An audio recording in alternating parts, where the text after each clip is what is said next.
కన్నీళ్ళు అనేది కేవలం నీరు కాదు. అవి మీలో ఉన్న మీ బాధ, ఒత్తిడి, భావోద్వేగం, మీ భారాన్ని బయటికి తీసుకొస్తాయి.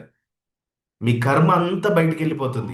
మీలో దుఃఖం ఉంది, కన్నీళ్ళు వస్తున్నాయి, అయినా ఆపుతున్నారంటే దాని అర్థం ఏంటి? అంటే మీరు మీలో అణిచిపెట్టుకున్న భావాలన్నీ కూడా బయటికి రాకపోతే ఆ ఎమోషన్స్, ఆ భావాలన్నీ ఏమైపోతాయి? మీ శరీరంలో నిలిచిపోతాయి, మీ బాడీలో నిలిచిపోతాయి. ఇలా నిలిచిపోయిన ఆ ఎమోషన్స్, ఆ భావోద్వేగం అంతా కూడా ఎక్కడ తన యొక్క వెయిట్ చూపిస్తుందంటే వైటల్ ఆర్గాన్స్ పైన ఆ వెయిట్ చూపిస్తుంది. ఫలితంగా స్ట్రెస్, బీపీ ఇలాంటివి రావడం, మెంటల్ స్ట్రెస్ రావడం, ఇదంతా జరుగుతుంది. కాబట్టి ఏడవడం అనేది బలహీనత కాదు.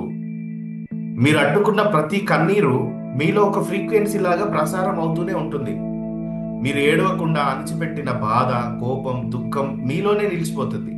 అది మీలో ఉన్న ఆలోచనలని, మీ భావాలని, మీ ఎనర్జీని ప్రభావితం చేస్తుంది. అంటే మీ ఎనర్జీ లో అయిపోతుంది. కాబట్టి ఏడవడం బలహీనత కాదు. సమాజంలో చాలా మంది ఏడవడం అంటే అదొక బలహీనత లాగా చూస్తారు. కానీ నిజానికి అది మీ భావాలను విడుదల చేసే ఒక న్యాచురల్ వే.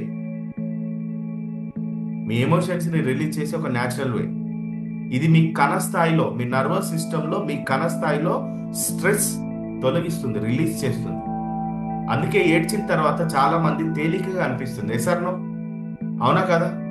ఏడ్చిన తర్వాత తేలికగా అనిపిస్తుంది. తేలికగా అనిపించింది అంటే అది రైటా రాంగా? రైటే కదా? ఎవరి కోసమో, ఎవరేమనుకుంటారో అని మీరు ఏడవకుండా మీ కన్నీళ్ళని ఆపుకుంటే కణ స్థాయిలో మీ ఎనర్జీని తగ్గిస్తుంది. కాబట్టి మీ నర్వస్ సిస్టమ్ బాగుపడాలన్నా, మీ యొక్క సెల్ లెవెల్లో మీరు పాజిటివ్ ఎనర్జీని కలిగి ఉండాలన్నా మీ కన్నీళ్లను వదిలేయండి, రానివ్వండి. నేను చెప్తాను చూడండి, మీ కన్నీళ్ళు అనేది కేవలం నీరు కాదు. అవి మీలో ఉన్న మీ బాధ, ఒత్తిడి, భావోద్వేగం, మీ భారాన్ని బయటికి తీసుకొస్తాయి. మీ కర్మ అంతా బయటికి వెళ్ళిపోతుంది. కాబట్టి ఈరోజు ఏడవడానికి అనుమతి ఇవ్వండి. అనుమతి ఇవ్వడం అంటే ఏంటి?